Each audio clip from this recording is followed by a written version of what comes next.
الحمد لله نحمده ونستعينه ونستغفره ونعوذ بالله من شرور أنفسنا ومن سيئات أعمالنا من يهده الله فلا مضل له ومن يضلله فلا هادي له وأشهد أن لا إله إلا الله وحده لا شريك له وأشهد أن محمدا عبده ورسوله يا أيها الذين آمنوا اتقوا الله حق تقاته ولا تموتن إلا وأنتم مسلمون يا أيها الناس اتقوا ربكم الذي خلقكم من نفس واحدة وخلق منها زوجها وبث منهما رجالا كثيرا ونساء واتقوا الله الذي تساءلون به والأرحام إن الله كان عليكم رقيبا يا أيها الذين آمنوا اتقوا الله وقولوا قولا سديدا يصلح لكم أعمالكم ويغفر لكم ذنوبكم ومن يطع الله ورسوله فقد فاز فوزا عظيما أما بعد فإن خير الحديث كتاب الله وخير الهدي هدي محمد صلى الله عليه وسلم وشر الأمور محدثاتها وكل محدثة بدعة وكل بدعة ضلالة وكل ضلالة في النار أعوذ بالله من الشيطان الرجيم بسم الله الرحمن الرحيم قل هل ننبئكم بالأخسرين أعمالا الذين ضل سعيهم في الحياة الدنيا وهم يحسبون أنهم يحسنون صنعا. اسلامی بھائیوں، عزیز ساتھیوں، خواتین اسلام، عزیز بچوں،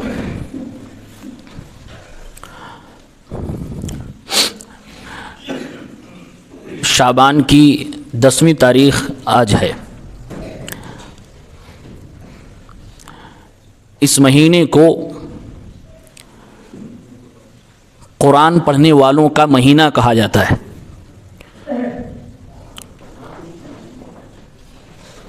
قرآن کریم پڑھنا اور اگر نہیں آتا ہے تو پڑھنا سیکھنا، یہ تیاری ہے دراصل رمضان کی. آج سے ٹھیک 4-5 دن بعد بہت سارے مسلمان بہت ساری ایسی چیزیں کریں گے جس سے ہمارا پیارا اسلام بری ہے، اس کا اس سے کوئی تعلق ہی نہیں ہے، جسے آپ شب براءت کے نام سے جانتے ہیں. اس نام کے آس پاس اور اس رات کے آگے اور پیچھے جو کچھ ہو رہا ہے، اس کا دین سے ذرہ برابر کوئی تعلق نہیں ہے. روافض کے شیعہ حضرات کے بعض علماء نے باقاعدہ یہ کہا کہ یہ نام ہم نے رکھا شب برات، اور اس کے پیچھے ہمارا ایک مقصد ہے. ہمارا 12واں امام آیا یا آئے گا، اس لیے ہم خوشیاں مناتے ہیں، اس لیے ہم چراغاں کرتے ہیں. لیکن ہماری اس ایجاد کو، ہمارے اس نام کو آج دنیا کے بہت سارے مسلمان کر رہے ہیں، منا رہے ہیں، جو اپنے آپ کو سنی کہتے ہیں، جو اپنے آپ کو شیعوں سے الگ بھی مانتے ہیں، لیکن وہ ساری خرافات جو انہوں نے ایجاد کی یہ کر رہے ہیں. اسی رات میں یہ حضرات بعض جگہوں پر موجودہ دور میں حضرت عمر رضی اللہ عنہ کا پتلا جلاتے ہیں، اور یہ چیز تو عام ہے. حضرت ابو بکر و عمر رضی اللہ تعالی عنہما پہ یہ لعنت بھیجتے ہیں اسی رات کے اندر. شب عربی کا لفظ ہے ہی نہیں، شب فارسی کا ورڈ ہے، اور براءت یہ عربی کا لفظ ہے. براءت کا مطلب ہوتا ہے کسی سے اپنے آپ کو الگ تھلگ کر لینا اور کہہ دینا کہ ہمارا ان سے کوئی تعلق نہیں ہے. یہ تو وہ کر رہے ہیں صحابہ کرام سے، ابو بکر و عمر سے، عائشہ سے. لیکن مسلمان چونکہ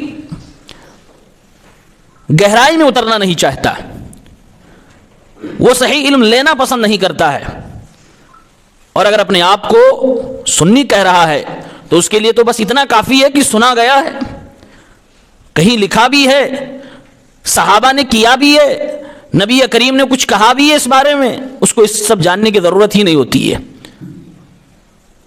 بس ہاں صدیوں سے چلا آ رہا ہے، لوگ کر رہے ہیں، ہمارے باپ دادا نے کیا، انہوں نے حلوہ بنایا، انہوں نے رات کو جاگا، وہ رات میں قبرستان گئے اور پھر اگلے دن روزہ رکھا، محلے کے امام صاحب کو بلایا، فاتحہ کرایا، کھلایا اور کچھ رقم ہاتھ میں رکھ کر خوشی خوشی ان کو بھی بھیج دیا، سب خوش ہو گئے، سماج بھی خوش ہو گیا، محلہ بھی خوش ہو گیا، امام صاحب بھی خوش ہو گئے۔ اگر کوئی ناراض ہوا ہے تو محمد الرسول اللہ صلی اللہ علیہ وسلم کے دین والے جو اس دین کو صحیح سے مانتے اور جانتے ہیں، اگر کوئی ناراض ہوا ہے تو اللہ رب العالمین، اور اگر کسی کو تکلیف ہو رہی ہوگی تو حضرت ابوبکر صدیق، حضرت عمر فاروق رضی اللہ تعالی عنہم اجمعین، یہ ان حضرات سے برات کا اعلان کیا جا رہا ہے۔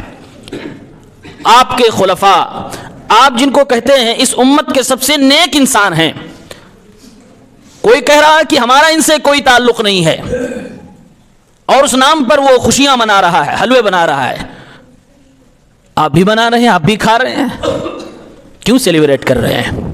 کبھی اس کی حقیقت جاننے کی کوشش کی؟ پوری قرآن اور احادیث کے ذخیرے میں شریعت کے تمام وہ سورسز جہاں سے نبی پاک کا علم ہم تک پہنچتا ہے، شب براءت نام کا کوئی ورڈ ہی نہیں ہے۔ یہ ہمارے اور آپ کے درمیان کے کچھ جھوٹے لوگوں نے، بدعقیدوں نے بنایا ہوا ہے۔ جس لفظ کا، جس ٹرم کا، جس اصطلاح کا وجود ہی نہ ہو، وہ ایک عید بن گئی۔ مسلمان اتنا بڑا جاہل ہو گیا، کہاں زندگی گزار رہا ہے جس کے نبی پہ پہلی آیت اتر رہی، اقرا، پڑھیے۔ پڑھنے سے ہی گہرائی آتی ہے، پڑھنے سے ہی سچائی کا سامنا ہوتا ہے، پڑھے لکھے لوگوں کے سننے سے ہی آپ کو حقیقت کا پتہ چلتا ہے۔ اس امت کے لوگ ایک ایسے تہوار میں مست ہو جاتے ہیں جس کا وجود تک نہیں ہے، جس کا نام تک نہ شریعت میں موجود نہیں ہے۔ یہ افسوس کی بات نہیں ہے تو پھر اور کیا ہے؟ حقیقت میں یہ امت خرافات میں ڈوب گئی ہے۔ اتنی عجیب عجیب خرافات۔ یہ مہینہ آتے ہی وہ عورتیں جن کے شوہر گزر گئے وہ بھی بن سنور جاتی ہیں۔ کیوں بن سنور رہی ہیں؟ عقیدہ ہے کہ ان کی روحیں واپس آئیں گی، اپنے شوہر کا دیدار، اور اپنے شوہر کو میں اپنے آپ کو پیش کروں گی، وہ آئیں گی، ان کی روحیں ہمیں دیکھیں گی، تو کچھ بن سنور جانا چاہیے۔ کچھ تو ایسے ہیں جو اپنے گھروں میں کسی خاص جگہ پر ایک بستر سجا کے رکھتے ہیں کہ روحیں آئیں گی تو سوئیں گی کہاں، آرام کہاں کریں گی۔ کچھ تو ایسے ہیں جو اپنے گھروں میں ان کے نام کا دسترخوان خاص لگاتے ہیں کہ آئیں گے تو کھائیں گے کہاں پر۔ اور عجیب تماشا، عجیب بے وقوفی ہے، جس رات ان کے آنے کا کانسیپٹ یہ بنا رہے ہیں، اسی رات یہ خود قبرستان چلے جاتے ہیں، یعنی زندے قبرستان جا رہے ہیں، مردے گھروں میں آ رہے ہیں۔ یہ کیا اسلام کی تعلیم ہے؟ یہ کیا مسلمانوں کا دین ہے؟ یہ مسلمانوں کا دین نہیں ہے، یہ محمد الرسول اللہ صلی اللہ علیہ وسلم کا لایا ہوا دین نہیں ہے۔ عین رمضان سے پہلے بدعات کا یہ پورا فل پیکج اس مہینے میں ہے اور لوگ کرتے ہیں۔ علماء کرام کی زبانیں خاموش، کیونکہ انہیں فاتحہ خوانی کرنی ہے۔ انہیں بھی حلوے ملیں گے، انہیں بھی فری کے کھانے ملیں گے، انہیں بھی لفافے ملیں گے۔ اگر حقیقت جانتے بھی ہوں گے تو بولنے کی ہمت نہیں ہوگی، کیونکہ عوام کی اکثریت اسی میں مست ہے۔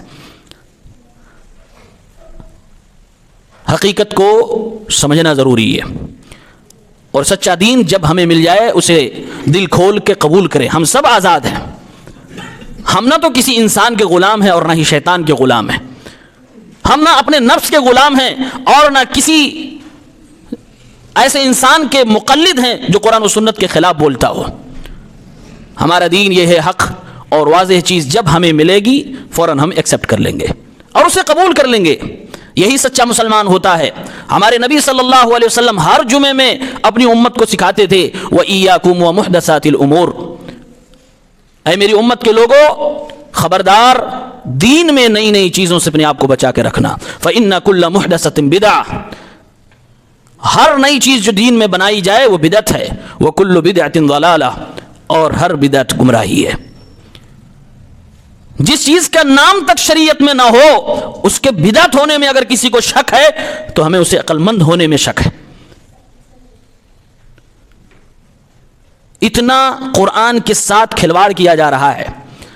صاف قرآن کی آیت جس میں اللہ فرما رہا ہے کہ ہم نے قرآن کو اتارا ہے، رمضان میں لیلۃ القدر میں سورہ فرقان کی آیت کو اس رات پہ لا کر فٹ کر دیا گیا، کیونکہ جب لوگوں نے سوال کرنا شروع کیا یہ رات تو وہ مناتے ہیں، اس کے فاؤنڈر تو وہ ہیں، تم کہاں سے حلوے بنانے لگے؟ تو ان کی مجبوری آ گئی کہ کچھ نہ کچھ دلیل دو ورنہ ہم بے دلیل ثابت ہو جائیں گے۔ تو کچھ نہ ملا تو اللہ کا قرآن ملا، جس کے ساتھ کھیلنا سب کے لیے آسان ہو گیا، کیونکہ ہم نے سوال کرنا چھوڑ دیا، ہم نے دلیلیں پوچھنی چھوڑ دی، ہم نے صحابہ کا امتیاز جاننا چھوڑ دیا، ہم نے یہ پوچھنا چھوڑ دیا کہ آپ جس آیت کا یہ معنی بتا رہے ہو، اس آیت کا معنی نبی نے بھی بتایا کہ نہیں بتایا، اس آیت کا معنی صحابہ نے بتایا کہ نہیں بتایا۔ ہم نے پوچھنا چھوڑ دیا، آپ کو بیوقوف بنانا چالو ہو گیا۔ سب جانتے، میرے خیال سے کوئی ایسا نہیں ہوگا جو یہ کہے کہ نہیں نہیں قرآن کریم رمضان کی لیلۃ القدر میں نہیں، شب قدر میں نہیں، یہ 15ویں شعبان شب برات میں اترا تھا۔ لیکن یہ کہتے ہیں ہاں اترا تھا، اسی میں اترا تھا، اسی میں تقدیر کے فیصلے ہو رہے ہیں، اور اس کے لیے قرآن سے دلیل بھی آپ کو دے رہے ہیں۔ یہ قرآن کی تحریف ہے، یہ قرآن کے ساتھ چھیڑ چھاڑ ہے، یہ قرآن کی معنی کو بدلنے کی ناجائز کوشش ہے، اور یہ سب نیکی سمجھ کے آپ کو کروایا جا رہا ہے۔ مسلمانوں کو قبرستان کو بالکل ایسے ہی جگمگا دیا جاتا ہے جیسے آگ کے پجاری اپنے قبرستانوں کو جگمگاتے ہیں، آگ کے پوجنے والے جیسے آگ کی پوجا کرتے ہیں، ایسے ہی ان کو چراغوں کے، ان کو لائٹوں کے، قمقموں کے دیوانے بنا دیا گیا۔ جیسے غیر مسلم پٹاخے پھوڑ کر عید مناتے ہیں، ایسے یہ ایک بدعت کر رہے ہیں اور ثواب سمجھ کے کر رہے ہیں، پٹاخے پھوڑ پھوڑ کے۔ پلس کھانے پینے کے لیے حلوہ تو ہے ہی ہے، حلوے پہ اگر زبان اٹھاؤ، میرے نبی کو حلوہ پسند تھا، دلیل آپ کو مل جائے گی۔ میرے ساتھیوں، صحیح دین کو سمجھو، صحیح دین کو سمجھنے کی ضرورت ہے۔ سب سے پہلے تو یہ جان لیں کہ قبر کی زیارت کرنا ہے نہیں کرنا ہے، اس سلسلے میں ہمارے نبی کی کیا تعلیم ہے۔ اس موسم کے حوالے سے مجھے یاد آ رہا، میں 2 تقریریں کر چکا ہوں، ایک اس کی بدعات پر اور ایک اسپیشل اس پہ میں بول چکا ہوں کہ کیا روحیں واپس آتی ہیں یا نہیں آتی ہیں۔ لیکن اس بدعت میں خاص طور سے سب سے بڑا کردار ہوتا ہے، اس رات کو پورا محلہ اجڑ کے قبرستان چلا جاتا ہے۔ اس چیز کو آج جاننے کی کوشش کریں گے۔ تو سب سے پہلے قبرستان کی یا قبروں کی زیارت کرنا اسلام میں کیسا ہے؟ اللہ کے نبی صلی اللہ علیہ وسلم کی جب تعلیمات کو دیکھتے ہیں تو شروع اسلام میں اس سے منع کیا گیا تھا۔ کیوں منع کیا گیا تھا؟ پھر سے بت پرستی میں لوٹ جانے کا خطرہ تھا۔ کنت نہیتکم عن زیارت القبور، اللہ کے نبی کے الفاظ ہیں، قبروں کی زیارت کرنے سے میں تمہیں منع کیا تھا، لیکن اب اجازت دے رہا ہوں کیونکہ عقیدے مضبوط ہو گئے ہیں۔ فزوروها، تو زیارت اب کر سکتے ہو، کرو۔ فإنها تذکر الآخرہ، اس سے آخرت یاد آتی ہے۔ صحیح مسلم کی، اور میرے خیال سے اگر کوئی شخص صحیح مسلم حدیث کی کتاب کو 950 نمبر سے لے کے 960 تک یا 75 تک 10-15 حدیثیں پڑھ لے، قبروں کے تعلق سے جو اس کے دماغ میں خرافات بھری ہے سب نیچے گر جائے گی۔ اللہ کے نبی کی تعلیم اس کے بالکل اگینسٹ ہے جو آج سماج میں ہو رہا ہے۔ ایک صحابی کہتے ہیں اللہ کے نبی صلی اللہ علیہ وسلم نے اپنی ماں کی قبر کی زیارت فرمائی۔ زار النبی قبر امہ، آپ کی والدہ کا انتقال کب ہوا تھا؟ جب ہمارے نبی صرف 6 سال کے تھے، مکہ اور مدینہ کے راستے میں سفر میں ہوا تھا، ہمارے نبی کا ننہال مدینہ میں تھا، اپنے ماموں کے گھر آئے تھے، واپسی میں جاتے ہوئے ان کی والدہ کا انتقال مقام ابوا میں ہوا، وہیں دفن کر دی گئی۔ اللہ کے نبی صلی اللہ علیہ وسلم نبی بننے کے بعد اپنی ماں کی قبر کی زیارت کرتے ہیں۔ حدیث کے الفاظ ہیں فبکا وابکا من حولہ، ماں کی محبت فطری محبت ہے، اس محبت کو دین بھی نہیں روکتا۔ باپ اور بیٹے، ماں اور اولاد کی محبت کے بیچ میں دین بھی نہیں آتا ہے، اس محبت کا لحاظ اللہ نے کیا، ہمارے نبی نے کیا۔ ہمارے نبی صلی اللہ علیہ وسلم اپنی ماں کی یاد میں رونے لگے، اتنا روئے کہ آپ کے آس پاس جو تھے وہ رونے لگے آپ کو دیکھ کر۔ وَأَبْكَى مَنْ حَوْلَهُ، پھر اللہ کے نبی صلی اللہ علیہ وسلم نے فرمایا اے میرے صحابہ کرام، میں نے اللہ رب العالمین سے اجازت مانگی، اے میرے اللہ مجھے اجازت دے دے میں اپنی ماں کے لیے مغفرت کی دعا کر دوں۔ نبی، اللہ کے سب سے پیارے نبی، نبیوں کے سردار، ایک بار اللہم اغفر لأمی قبول ہو جائے جنت ان کی پکی ہے. اے اللہ تو مجھے اجازت دے دے میں اپنی ماں کے لیے مغفرت کی بخشش کی دعا کر دوں. اللہ کے نبی فرماتے ہیں فلم یؤذن لی، تو اللہ نے مجھے اس کی اجازت نہیں دی، منع کر دیا، نہیں کر سکتے آپ. پھر میں نے کہا اے اللہ رب العالمین اگر مجھے مغفرت کی اجازت کی، مغفرت کی دعا کرنے کی اجازت نہیں ہے تو بس اتنی اجازت دے دے کہ میں ان کی قبر کی زیارت کر لیا کروں. فأذن لی، تو اللہ نے مجھے اجازت دے دی، اس لیے میں آج اپنی ماں کی قبر کی زیارت کو آیا ہوں. پہلے کنفرمیشن اللہ کی طرف سے لے کے آیا ہوں. آج میں اپنی ماں کی قبر کے پاس رو رہا ہوں، ماں کی یاد ستا رہی ہے. وجہ یہ بھی ہو سکتی ہے کہ زیارت تو کر رہا ہوں لیکن اپنی زبان سے اپنی ماں کے حق میں دعائے مغفرت نہیں کر سکتا کیونکہ اللہ کی طرف سے اجازت نہیں ہے. پھر آپ نے فرمایا صلی اللہ علیہ وسلم، آپ نے فرمایا اے میری امت کے لوگوں قبروں کی زیارت کیا کرو فإنها تذکرکم الموت، قبروں کی زیارت سے تمہیں موت یاد آتی ہے. تو اس حدیث سے پتا چلا کہ قبر کی زیارت ہمارے نبی صلی اللہ علیہ وسلم کرتے تھے. حضرت عائشہ کہتے ہیں جب بھی ہمارے نبی کی باری میرے پاس کی ہوتی تھی تو اللہ کے نبی صلی اللہ علیہ وسلم بقی جایا کرتے تھے، قبرستان جاتے تھے اور دعا فرماتے تھے. تو معلوم یہ ہوا کہ مردوں کے لیے مستحب ہے، اچھی بات ہے کہ قبروں کی زیارت کرنے جایا کریں. اب سوال یہ ہے کب؟ تو جواب یہ ہے آپ اپنی طرف سے اگر کوئی فکس ڈیٹ بنا لیں گے، فکس ٹائم بنا لیں گے تو یہ چیز غلط ہے. بغیر کوئی ڈیٹ اور ٹائم فکس کیے ہوئے جب چاہیں آپ جا سکتے ہیں. اس ایک بات کا خیال رکھیں قبروں کی زیارت کرتے ہوئے کبھی دکھاوا نہ کریں، کبھی دکھاوا نہ کریں، نہ اپنے سگوں کو اور نہ گھر کے باہر کے لوگوں کو، نہ رشتہ داروں دکھاوا نہ کرائیں. کیونکہ قبر کی زیارت کرنے جب آپ جاتے ہیں تو آپ 3 کام کر رہے ہوتے ہیں. نمبر 1، آپ اپنی آخرت کے لیے اپنے آپ کو موٹیویٹ کرنے جاتے ہیں، اپنے آپ کو ریفریش کرنے جاتے ہیں کہ ہاں میرا اصل مقصد دنیا میں آنے کا کیا ہے، اللہ تعالیٰ کو خوش کرنا اور آخرت کے لیے تیاری کرنا. اس دنیا کے جھمیلے میں، اس کے چکر میں آ کر اپنی آخرت بھول جاؤں، ایسا مجھے نہیں ہونے دینا. اس لیے آپ کو قبرستان جانا چاہیے، یعنی اپنے فائدے کے لیے جاتے ہیں. دوسرا فائدہ وہ بھی اپنا ہی ہے کہ ہم اگر جا رہے ہیں نبی کی سنت کے مطابق قبرستان کی زیارت کر رہے ہیں تو اس کا الگ سے ثواب ملتا، یہ بھی فائدہ اپنا ہی ہوا. تیسرا فائدہ یہ ہے کہ وہ میت جو قبرستان میں مدفون ہے، چاہے آپ کے اپنے ہوں یا کسی اور کے ہوں، وہ محتاج ہے. ان کے اوپر احسان کرنے آپ جا رہے ہیں. قبروں کی زیارت میت کے اوپر بہت بڑا احسان ہے. آپ اپنی زندگی میں سبحان اللہ کہہ دیں، سبحان اللہ، چھوٹا سا ایک جملہ ہے، ذکر ہے، جنت میں آپ کے لیے ایک درخت لگا دیا جاتا ہے. وہ قبر کے اندر سویا ہوا انسان وہ اتنا بھی نہیں کہہ سکتا ہے، وہ اس کا بھی محتاج ہے کہ سبحان اللہ اپنی زبان سے کہہ دے، اللہ اکبر اپنی زبان سے کہہ دے.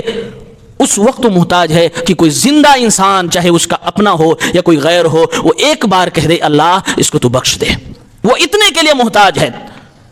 تو جب آپ قبرستان جاتے ہیں اور اس کے لیے دعائیں مغفرت کرتے ہیں تو آپ اس میت کے اوپر بہت بڑا احسان کر رہے ہیں. اتنا بڑا احسان آپ شاید پوری زندگی کی خدمت لگا دیں ایک طرف تو نہیں کر سکتے جتنا آپ مرنے کے بعد اس کے لیے مغفرت کی دعا کر رہے ہیں.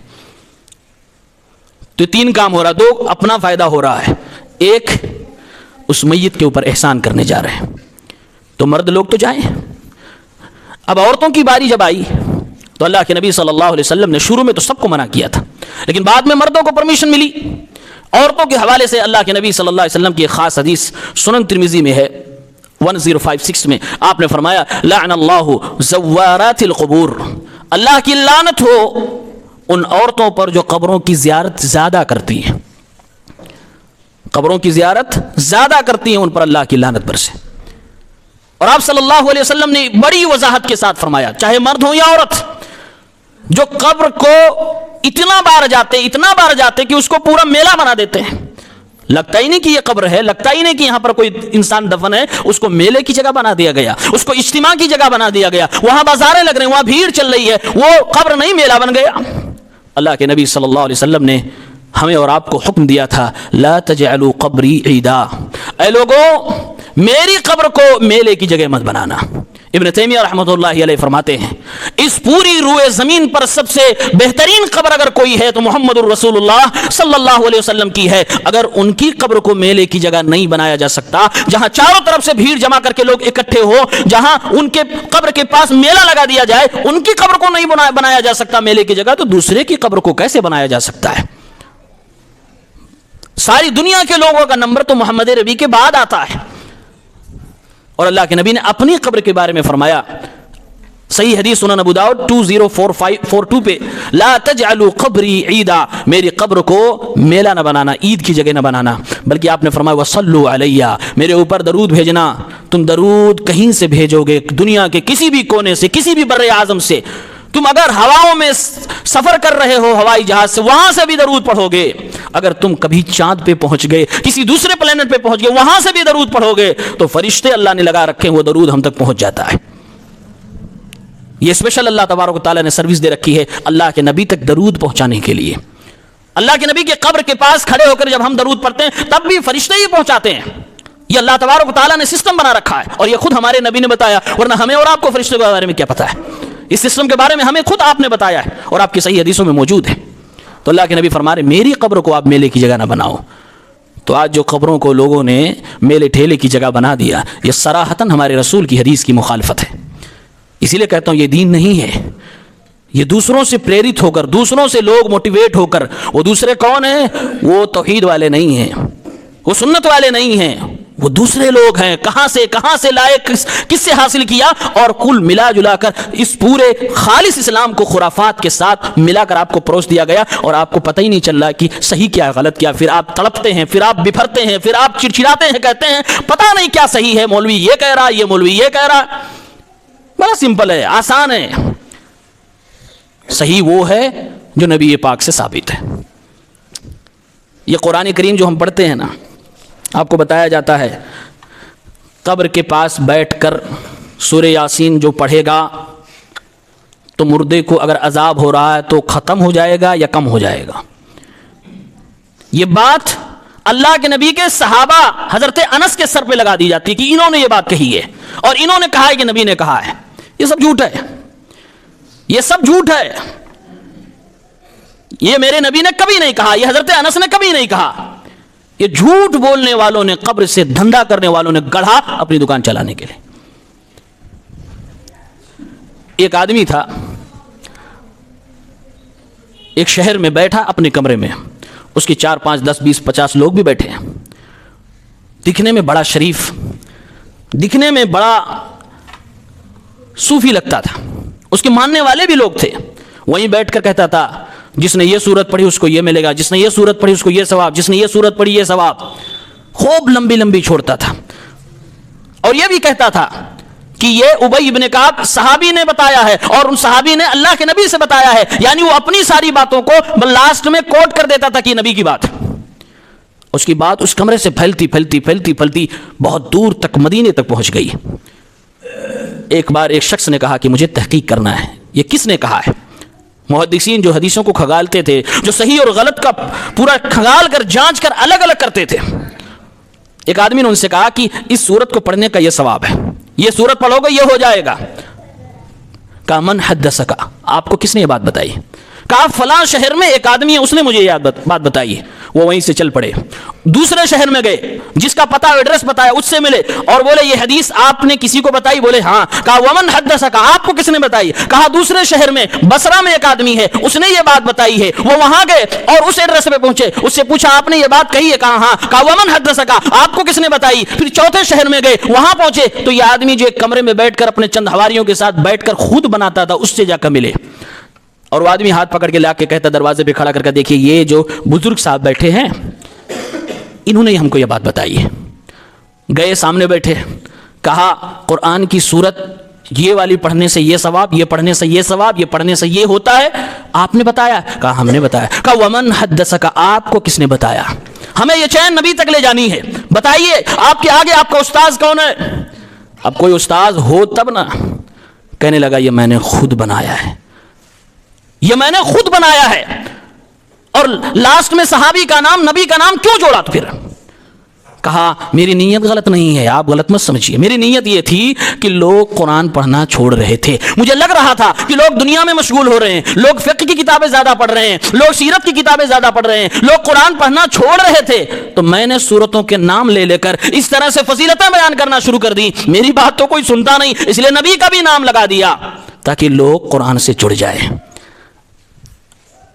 اللہ کے نبی کے نام پر قرآن کے لیے, دین سے جوڑنے کے لیے آدمی جھوٹ بول رہا اور اپنی جھوٹ کی دلیل دے رہا کہ دین سے جوڑنا چاہتا تھا. ایسے ہی لوگوں کے بارے میں ہمارے نبی نے فرمایا تھا, من کذب علی متعمدا فلیتبوأ مقعدہ من النار, جس نے جان بوجھ کر میرا نام لے کر جھوٹ بولا وہ اپنا ٹھکانہ جہنم بنا لے.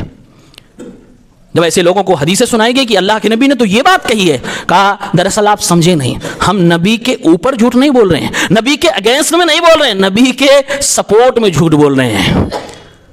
مطلب اتنا مان لیا کہ جھوٹ بولا ہے, لیکن اپنے آپ کو جسٹیفائی کرنے کے لیے. اسی طرح سے آج بھی میں اس لیے بتا رہا ہوں, ایک آدمی پکڑا گیا امام احمد رحمۃ اللہ علیہ کے زمانے میں, پکڑا گیا کہ وہ حدیثیں گڑھتا ہے, وہ نبی کا نام لے کر جھوٹ بولتا ہے.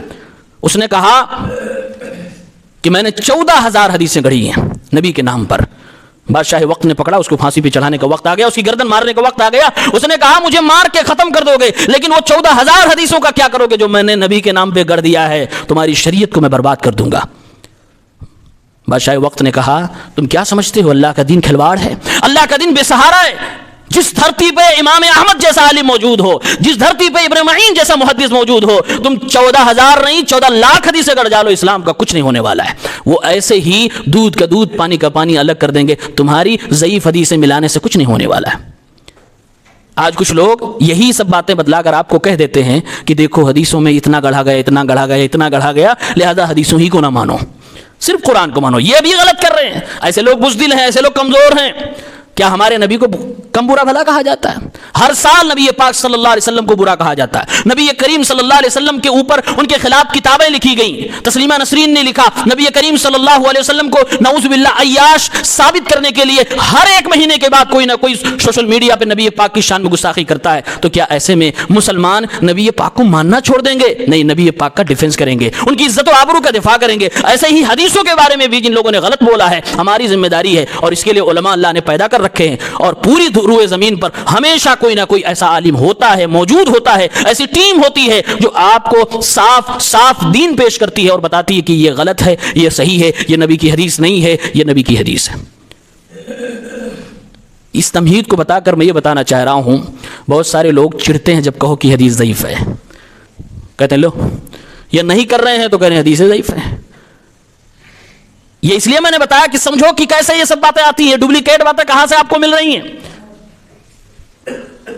میں نے بتایا تھا کربلا کے معاملے میں 3 لاکھ حدیثیں صرف گڑھی گئی تھی تاکہ اصلی قاتل کو چھپایا جا سکے. یہ کون بتائے گا آپ کو کہ اس میں صحیح کیا غلط کیا ہے؟ یہ علماء ہی آپ کو بتائیں گے. صحیح کبھی چھپ نہیں سکتا اور نہ چھپایا جا سکتا ہے. جاء الحق وزهق الباطل, اللہ کے نبی کے دور میں کہہ دیا گیا تھا کہ حق آ گیا, باطل مٹ گیا. ان الباطل کان زہوقا, اور باطل تو مٹ کے ہی رہے گا. یہ پنپ سکتے ہیں, بلندی پہ جا سکتے ہیں, لیکن حق کا کبھی بھی صفایا نہیں کر سکتے. یہ میرے نبی کریم صلی اللہ علیہ وسلم کی دی ہوئی زبان ہے. تو قبروں کی زیارت مرد حضرات کے لیے بالکل ٹھیک ہے, کر سکتے ہیں. عورتوں کے لیے کبھی کبھار اگر کرنا چاہیں تو کر سکتی ہے, لیکن شرط کیا ہے؟ فتنے کا ڈر نہ ہو. شرط کیا ہے؟ عورت وہاں جا کر چیخے چلائے نہ. شرط کیا ہے؟ شریعت کے مطابق قبر کی زیارت اگر کرنی ہو تو کرے, ورنہ پھر نہ جائے. جس عورت کو یہ اپنے آپ پر پتا ہو کہ اگر میں جاؤں گی تو میں تڑپ اٹھوں گی, میں چلا دوں گی, میں شریعت کے خلاف کچھ باتیں بول جاؤں گی, کر جاؤں گی, تو پھر ایسی عورت کو نہیں جانا چاہیے قبروں کی زیارت کے لیے. حضرت عائشہ رضی اللہ تعالی عنہا جاتی تھیں کبھی کبھار. تو اس لیے عورت بھی قبروں کی زیارت کر سکتی ہے, جائز ہے, لیکن موٹیویٹ نہیں کر سکتا میں ان کو. مردوں کو موٹیویٹ کیا جائے گا. یہ اگر چاہیں تو جا سکتی ہیں, کبھی راستے سے گزر رہی ہیں, بغل میں قبرستان ہے تو زیارت کر سکتی ہیں, کوئی حرج کی بات نہیں. حضرت عائشہ کرتی تھی. اس لیے حضرت عائشہ رضی اللہ تعالیٰ نے اللہ کے نبی صلی اللہ علیہ وسلم سے پوچھا, اے اللہ کے نبی جب قبر کی زیارت کے لیے جائیں, کیف اقول لہم, ان کے لیے ہم کیا کہیں گے, یعنی کیا دعا پڑھیں گے, کیا پڑھیں گے؟ اللہ کے نبی صلی اللہ علیہ وسلم نے ارشاد فرمایا, السلام علی اہل الدیار من المؤمنین والمسلمین یرحم اللہ المستقدمین منا والمستاخرین وإنا ان شاء اللہ بکم للاحقون۔ اے عائشہ، جب قبروں کی زیارت کے لیے جاؤ، قبر کی زیارت کے لیے جاؤ تو یہ دعا پڑھو کہ اس قبر کے اندر رہنے والوں پر اللہ تعالیٰ کی سلامتی نازل ہو، جو ہم سے پہلے چلے گئے اللہ تعالیٰ ان پر رحمت نازل فرمائے، جو بعد میں آنے والے ان پر بھی اللہ رحمت نازل فرمائے، اور اے قبر والوں ہم تمہارے بعد ضرور اسی جگہ پہ آئیں گے، تم ہم سے پہلے پہنچ گئے۔ یہ حدیث صحیح مسلم کی ہے۔ اس حدیث کو اگر سمجھ لیں تو بہت سارے مسئلے کھل جائیں گے۔ نمبر ایک، کچھ لوگ کہتے ہیں قبر میں گئے الحمدللہ رب العالمین قل اللہ احد پڑھ کے بخش دیا، غلط کیا کیا؟ ایسے آدمی سے سوال آپ کریں۔ حضرت عائشہ نے ایگزیکٹ یہی کوشچن کیا کہ جب جائیں تو کیا پڑھیں؟ نبی کو قرآن نہیں آتا، نبی پاک کو سورہ فاتحہ نہیں آتی تھی، نبی پاک کو سورہ اخلاص آیت الکرسی نہیں آتی تھی، سورہ یاسین نہیں آتا تھا، پورا قرآن، وہ صاحب قرآن ہیں، لیکن انہوں نے ایک آیت بھی نہیں بتائی کہ جا کے یہ پڑھنا۔ اس کا مطلب یہ کہ قرآن نہیں پڑھنا، وہاں پر قبرستان میں جا کے قرآن نہیں پڑھنا ہے۔ سورہ فاتحہ یا فاتحہ خوانی پورا سسٹم دھڑام سے گر جائے گا، یہ حدیث پاک آپ پڑھیں گے تو یہ بنایا ہوا ہے۔ 1,00,000 بار سورہ اخلاص پڑھ دو، 1000 لا الہ الا اللہ پڑھ دو، ایک یاسین بخش کے چلے آؤ، یہ سب گھر کے بنائے ہوئے دین ہے، اس سے ہمارے نبی بری ہے، ہمارے نبی کا پیارا دین اس سے بری ہے، اس سے اسلام کا کوئی تعلق نہیں۔ اللہ کے نبی بتا سکتے تھے عائشہ سورہ فاتحہ تو یاد ہے پڑھ دینا، بخش دینا، سورہ اخلاص تو نہیں بتایا، آپ نے نہیں بتایا، آپ کو وہاں دعا مانگ، یہ دعا اسی لیے آپ ذرا سوچیں، ایک غلط چیز جب ہم پکڑ لیتے ہیں، ہم میں سے آج اکثریت کو یہ دعا نہیں یاد ہے، قبرستان کی زیارت کی دعا نہیں یاد ہے۔ کیوں نہیں یاد ہے؟ کیونکہ بتا دیا گیا کہ سورہ فاتحہ پڑھ کے بخش دینا، اخلاص پڑھ کے بخش دینا۔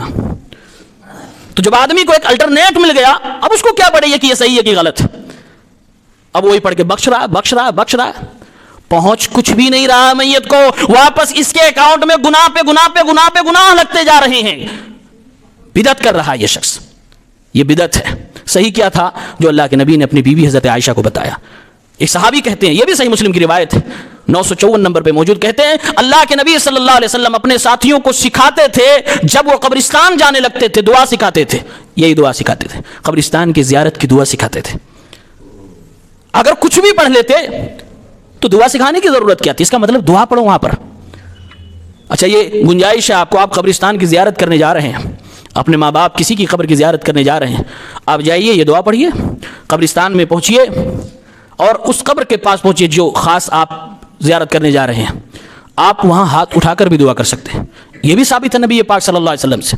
اللہ کے نبی نے فرمایا اللہ تعالیٰ نے مجھے حکم دیا کہ جاؤ قبرستان بقیع اور قبر والوں کے لیے دعائے مغفرت کرو۔ کتنے خوش نصیب ہے وہ لوگ جو مدینے کی قبرستان میں مدفون ہیں۔ اللہ کے نبی گئے، حضرت عائشہ رات کی تاریکی میں پیچھے پیچھے گئیں، اس سوچ میں کہیں اللہ کے نبی میری باری میں دوسری سوکن کے پاس تو نہیں چلے گئے، لیکن نبی پاک قبرستان گئے تھے۔ آپ دعا فرمائیں اللہم اغفر لأہل البقیع، اے اللہ تعالیٰ بقیع میں مدفون تمام لوگوں کی بخشش فرما دے۔ اللہ کے نبی نے پھر حضرت عائشہ سے کہا یہ اللہ کا حکم تھا کہ ان کے لیے میں مغفرت کی دعا کروں۔ حضرت عائشہ نے فرمایا میں نے دیکھا اللہ کے نبی نے ہاتھ اٹھا کر یہ دعا فرمائی تھی۔ اس کا مطلب یہ ہوا آپ قبرستان کی زیارت کرنے جب جائیں تو آپ ہاتھ اٹھا کے بھی دعا کر سکتے ہیں، کوئی حرج کی بات نہیں۔ لگے ہاتھوں میں بتا دوں، شریعت سے 4 جگہوں پر دعا ثابت ہے میت کے لیے۔ نمبر 1، جب آپ جنازہ پڑھتے ہیں، جنازے کی نماز میں اللہم اغفر لحینا ومیتنا وشاہدنا وغائبنا، یہ پوری دعا، اس دعا میں آپ کو ہاتھ نہیں اٹھانا ہے، اللہ کے نبی سے نہیں ثابت ہے۔ نمبر 2، جب میت کو دفن کر دیا جاتا ہے، کرنے کے بعد مٹی ڈال دی جاتی ہے، اس کے بعد میت کے لیے دعا یہ کرنا ہے کہ اے اللہ ابھی اس کا سوال ہونے والا ہے، اس کو جواب کی توفیق دے، اس کو مضبوطی عطا فرما، فرشتوں کا سامنا کرنے کی اس کو طاقت عطا فرما۔ اللہ کے نبی فرماتے تھے استغفروا لاخیکم، یہ جو شخص ابھی مدفون ہوا جس کے اوپر آپ نے مٹی ڈالی ہے اس کے لیے مغفرت کی دعا کرو، واسألوا له التثبیت، فرشتوں کے سامنے ثابت قدم رہنے کی اس کے لیے دعا کرو، فإنه الآن يسأل، کیونکہ ابھی یہ سوال کیا جائے گا، ابھی اس کا ایگزام ہونے والا ہے، تو اس وقت بھی آپ کو دعا کرنی ہے۔ لیکن یہاں بھی ہاتھ اٹھانا نبی سے ثابت نہیں ہے، اور امام صاحب دعا کریں باقی لوگ آمین آمین کہیں، یہ بھی نبی سے ثابت نہیں ہے۔ اکیلے آپ اپنی اپنی دعائیں کریں۔ 2 جگہ ہو گئی۔ تیسری جگہ یہ ہو گئی، آپ جب کبھی بھی زیارت کرنے کے لیے قبرستان جائیں، بعد میں جائیں، کبھی بھی جائیں، تو یہاں پر آپ ہاتھ اٹھا سکتے ہیں، دعا کریں، مغفرت کی دعا کریں، ہاتھ اٹھا سکتے ہیں، جیسا کہ میں نے بتایا صحیح مسلم کی روایت کے حوالے سے، یہاں پر ہاتھ اٹھانا ثابت ہے۔ فاتحہ یا نہیں پڑھنا ہے، عجیب لوگوں کا معاملہ، سب الٹے ہی دھارا بہ رہی ہے. نماز میں ہر رکعت میں سورہ فاتحہ پڑھنی ہے، وہاں نہیں پڑھتے. جنازے کی نماز میں سورہ فاتحہ پڑھنا ہے، وہاں نہیں پڑھتے. جہاں نہیں پڑھنا وہاں پڑھ رہے ہیں. کہاں نہیں پڑھنا ہے؟ قبرستان میں دعا کے ٹائم نہیں پڑھنا ہے، وہاں پڑھ رہے ہیں. کھانے پہ فاتحہ نہیں پڑھنا، وہاں پڑھ رہے ہیں. اور اس کے بعد الٹے جو نبی کی سنت کے مطابق چل رہا ہے، جو آپ پڑھنا وہاں پڑھ رہا ہے، اس کو کہہ رہے ہیں مر گیا مردود، نہ فاتحہ نہ درود. حالانکہ اگر معنی پہ غور کریں تو یہ تو اسی پہ فٹ ہو رہا ہے. اللہ سب کو زندہ رکھے، توحید پہ سنت پہ زندہ رکھے. ایک اور بات، جب آپ وہاں دعا کرنے کے لیے جائیں تو پہلا کام کیا کرنا ہے؟ دعا کرنا ہے. کیا نہیں کرنا ہے؟ دیکھیے، قبر والے کا وسیلہ مانگ کر آپ اپنے لیے دعا نہیں کر سکتے. بہت سارے لوگ کیا دعا کرتے ہیں؟ اے اللہ تعالیٰ اس قبر والے کی صدقے میں مجھے بیٹا عطا فرما دے، مجھے بیٹی عطا فرما دے، کاروبار ٹھپ ہے ترقی عطا فرما دے، یہ ہو جائے یہ ہو جائے. یہ بدعت. وہ جس آدمی کا آپ وسیلہ لے رہے ہو وہ آپ کا محتاج ہے، آپ اس کے محتاج نہیں ہو. آپ زندہ ہو، کہہ دو اللہ مجھے معاف فرما دے، آپ کی بخشش ہو سکتی ہے. وہ تو اس کا بھی محتاج ہے، اس کے لیے توبہ کا دروازہ بند ہو گیا. جو آپ سے زیادہ محتاج ہے اس کے لیے اس کو آپ کہہ رہے ہو اللہ اس کے صدقے میں. اور یہ کہاں ثابت ہے؟ کس نبی نے مانگا ہے؟ کس صحابی نے مانگا ہے؟ نہیں ثابت ہے. تو یہ بھی غلط ہے، یہ بدعت ہے. دوسرا یہ، کچھ لوگ ایسے ہوتے ہیں جا کے جب دیکھتے ہیں کہ یہ کسی نیک آدمی کی قبر ہے تو کہتے ہیں کہ اے قبر والے، اللہ سے میرے لیے آپ دعا مانگ دیجئے، اللہ سے میرے لیے ہمارے گھر میں فلاں بیمار شفا ہو جائے. اللہ سے دعا منگوانے کے لیے ان سے کہتے ہیں کہ آپ کر دیجئے. یہ بھی بدعت ہے. اور تیسرے جو ہائی کلاس کے جاہل ہوتے ہیں وہ کہتے ہیں اے قبر والے آپ ہی عطا کر دیجئے، آپ ہی خود ہمیں دے دیجئے بیٹی بیٹا، آپ ہی ہمیں شفا دے دیجئے، آپ ہی ہمیں بیماریوں سے بچا لیجئے. یہ تو شرک ہے، اور یہ چھوٹا شرک نہیں، شرک اکبر ہے. اگر ایسا بندہ بغیر توبہ کیے دنیا سے گیا تو جنت اس پہ حرام ہو جائے گی. اس سے مانگ رہے ہیں، اس سے مانگ رہے ہیں. اور اگر کوئی آدمی اپنے گھر سے قبرستان اس لیے جا رہا ہے، دماغ میں کیا سوچ رہا ہے؟ وہاں جاؤں گا، وہیں بیٹھ کے قرآن پڑھوں گا، وہیں بیٹھ کے نماز پڑھوں گا، اور وہیں بیٹھ کے کچھ درود درات پڑھوں گا، کچھ بھی نیک کام کرنے کے. لیکن کیا دماغ میں چل رہا ہے کہ وہاں کریں گے تو ہو سکتا ہے جلدی قبول ہو جائے. جلدی قبول ہونے کی نیت کر کے وہاں جانا یہ بھی غلط ہے. یہ بھی غلط ہے کہ وہاں گئے ہیں قبر کے پاس. اسی لیے آپ دیکھیں قبرستان میں بعض جگہوں پہ لوگ پڑے رہتے ہیں، پڑھے ہیں وہیں پر. کیا کر رہے ہیں؟ 1,00,000 بار ان کو کسی نے بتا دیا کہ سورہ اخلاص پڑھو، پڑھ رہے ہیں، بیٹھے ہوئے ہیں. اللہ کے نبی نے فرمایا صلی اللہ علیہ وسلم لا تجلسوا علی القبور، قبروں پہ نہ بیٹھا کرو، ولا تصلوا الیہا، اور نہ قبروں کی طرف چہرہ کر کے نماز پڑھا کرو. ہمارے نبی نے منع فرمایا صلی اللہ علیہ وسلم. لوگ قبروں پہ جا کر وہاں کچھ لوگ تو بہت زیادہ جب عشق کا اظہار کرنا ہوتا ہے، زندگی میں کبھی بھی اپنی ماں کے ہاتھ میں کبھی بھی ایک سیب کو ٹکڑا نہ رکھا ہوگا، ایک ڈرائی فروٹ نہ رکھا ہوگا، مرنے کے بعد قبر پہ لے جا کر پھول چڑھا رہا ہے. کتنا بد نصیب آدمی ہے، یہ گناہ کر رہا ہے. کس نے کہا پھول چڑھا؟ پھول کیوں چڑھا رہے ہو بھائی؟ احترام ہے، اس سے فائدہ ہو جائے گا. کچھ لوگ تو لے جا کے اس پہ ہری ہری ٹہنیاں لگا رہے ہیں. کیا ہوگا؟ عذاب ہلکا. کیوں بھائی؟ نبی پاک نے کیا تھا، نبی پاک نے جو کیا معجزہ تھا، نبی پاک نے جو کیا وہ معجزہ تھا، وہ کر سکتے تھے، اللہ نے ان کو اختیار دیا تھا. تم اس لائق نہیں ہو. اور اگر یہ نبی کے بعد بھی چلتا تو صحابہ بھی کرتے. کسی صحابی نے نہیں کیا، کسی صحابی نے وہ والا کام نہیں کیا. اور یہ کہہ رہے ہیں نبی نے ٹہنی لگائی تھی ہری والی، ہم بھی ہری لگائیں گے تو قبر اس کا عذاب اس کا کم ہو جائے گا. یہ غلط ہے. کچھ لوگ پانی ڈال رہے ہیں قبر کے اوپر، پانی پہ پانی ڈالے جا رہے ہیں. کیوں؟ مٹی برابر کر رہے ہیں. پانی اگر اس نیت سے دفن کرنے کے فوراً بعد پانی ڈال رہا ہے، اگر کوئی آدمی کی مٹی برابر ہو جائے کوئی حرج کی بات نہیں. لیکن بعد میں سال 2 سال بعد آپ جا رہے ہو اور آپ مٹی پہ پانی اس لیے ڈال رہے ہو اور دماغ میں چل رہا ہے کہ عذاب ہلکا ہو جائے گا، شیطانی کھوپڑی گئی ہے. کچھ نہیں ہوگا. قبر میں موجود شخص کے عذاب کو سوائے اس کے ثواب اور آپ کی دعا کے کوئی چیز کم نہیں کر سکتی ہے. اگر اس کے عذاب کو کم کرنے کی آپ کی تمنا ہے تو دعائیں کریے، اس کی طرف سے صدقہ کریے، اس کے لیے مغفرت کی دعائیں کریے، وہاں کریے، نمازوں میں کریے، اپنے گھر میں کریے، اکیلے میں کریے، کہیں بھی کریے.